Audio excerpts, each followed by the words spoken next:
안녕하세요. 뉴스반장입니다. 오늘도 문재인 정권에 대한 따끔한 비판과 시정 요구를 하지 않을 수 없습니다. 그 사람이 어떤 사람인지 알고 싶다면 친구를 보라는 말이 있습니다.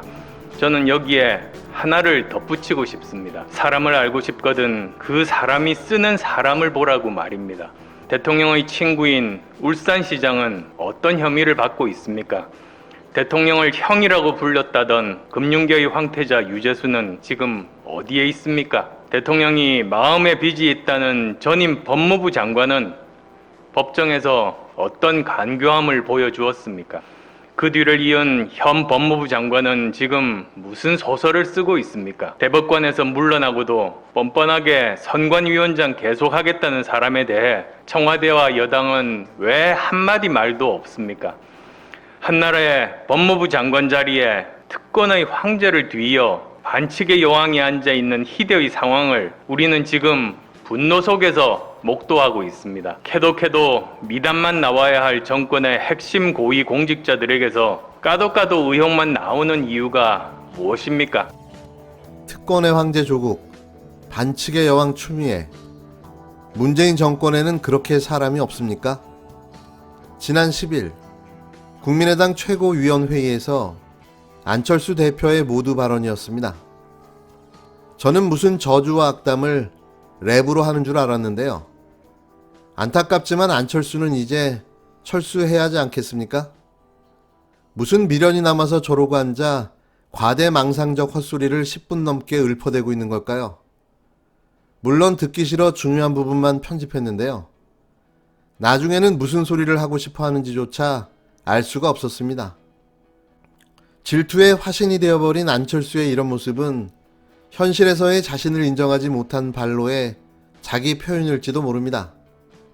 한때 일장춘몽 같았던 안철수 효과로 당장이라도 대통령이 될 것 같았던 그가 쪼그라진 정당의 골목대장 노릇을 하려니 자신도 비참한 생각이 들겠죠. 하지만 어쩌겠습니까? 이게 현실인데 저도 한바탕은 속을 뻔했었죠. 실체도 없는 새정치. 안철수는 다를 거라는 기대감. 항상 새로움에 도전하는 그가 조금은 달라 보였기 때문인데요. 지금이라도 그의 실체를 알게 된 건 국민과 국가를 위해서 축복 같은 일일 겁니다. 만약 안철수가 대통령이 됐다면 어떤 일이 벌어졌을까요?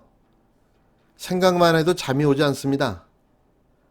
안 되는 사람은 안 되는 이유가 있고 잘 되는 사람은 잘 되는 이유가 있습니다. 이제는 온전한 정신까지 잃어가고 있는데요. 현실을 바라보는 그의 시선마저 현실을 부정하는 왜곡과 분열이 느껴집니다. 조금만 더 있으면 국힘당을 뛰어넘을 것 같은 생각이 드는데요. 이 말인즉 통합이 다가오고 있다는 거죠. 그가 그렇게 꿈꿔왔던 극우보수 진영의 대권 후보, 그게 이루어질 수도 있다는 뜻인 겁니다. 물론 그 당의 잠룡들과 맞짱을 떠서 살아남아야겠지만 그래도 그 밥의 그나물인지라 어느 정도 승산은 있지 않겠습니까? 팔순노인 추호 선생이 제일 큰 벽이 되겠지만 말입니다. 이분 이야기를 안 할래야 안 할 수가 없게 되어버렸습니다. 저도 무척 안타깝고 씁쓸하기만 한데요. 돌아가신 부친이 지금 글을 본다면 무슨 말을 했을까요? 김홍걸 더불어민주당 의원이 지난 총선 당시 분양권 하나를 빠뜨려서 부동산 재산을 축소 신고했다는 보도가 나왔습니다. 국힘당 조수진 의원 고무줄 재산 신고와 유사한 일이 벌어진 건데요. 하지만 그의 축소는 세 발에 피었습니다. 지난 10일 MBC 뉴스 보도에 따르면 김홍걸 의원은 2016년 한 해에만 아파트 3채를 마치 쇼핑하듯 사들인 것으로 드러났는데요. 김 의원은 아내의 이런 손큰 투자를 전혀 몰라서 신고를 안 했다는 해명도 납득하기 힘든데 투기가 아니냐는 의심도 커지고 있는 겁니다. 김홍걸 더불어민주당 의원은 배우자 임모 씨가 분양권을 보유했던 서울 강동구의 한 아파트를 지난 4월 총선 당시 재산 신고에서 빠뜨렸습니다. 이후 12억 3,500만 원에 팔았는데요. 이런 분양권이 있는지도 몰랐고 분양권이 재산신고 대상인 줄도 몰랐다는 게 김 의원의 해명입니다. 그러나 배우자 임 씨가 이 아파트를 분양받은 건 2016년 10월. 부동산 등기부등본을 확인해보니 임 씨는 넉 달 전인 6월에도 강남구의 아파트를 분양받았고 같은 해 12월에는 서초구 아파트를 산 것으로 확인됐습니다. 2016년 6월에는 강남, 10월에는 강동, 12월에는 서초구 등 반년 사이에 아파트 3채를 쇼핑하듯 사들인 건데요. 당시는 부동산 시장이 바닥을 치고 꿈틀대던 때였습니다. 한 부동산 전문가는 부동산을 살 타이밍이라는 걸 안 거라며 돈만 있다고 되는 것도 아니고 돈도 있어야 되고 정보도 있어야 된다고 말했습니다. 분양 계약금과 매매대금 등 2016년 한 해 아파트 3채에 들어간 돈은 최소 17억 원.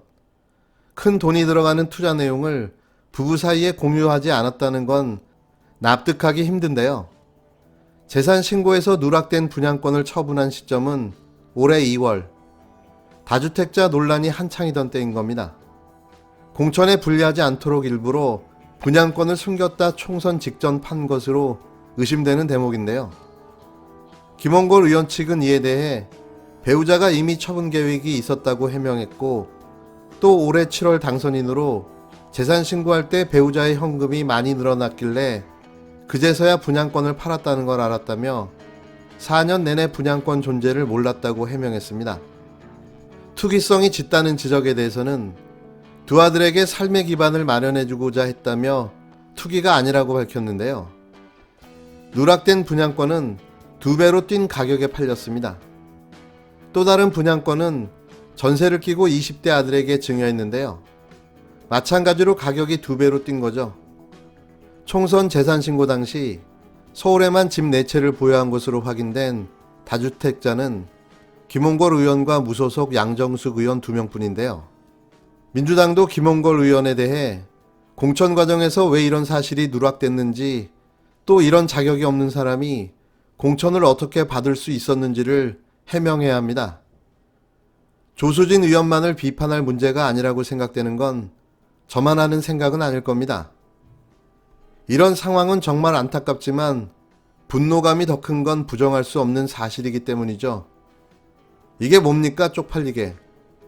이러고도 김대중 전 대통령의 아들이라고 자신있게 말할 수 있습니까? 이번 4.15 총선은 대한민국의 미래와 흥망이 걸린 매우 중요한 선거입니다. 전국의 민주당 당원 동지 여러분들과 민주당을 아껴주시는 유권자 여러분, 김대중 대통령과 노무현 대통령 그리고 문재인 대통령을 당선시켰던 결기와 기상으로 더불어 시민당이 반드시 압승할 수 있도록 힘을 모아주십시오. 우리의 선택이 분열되면 야당을 도와주는 꼴이 됩니다.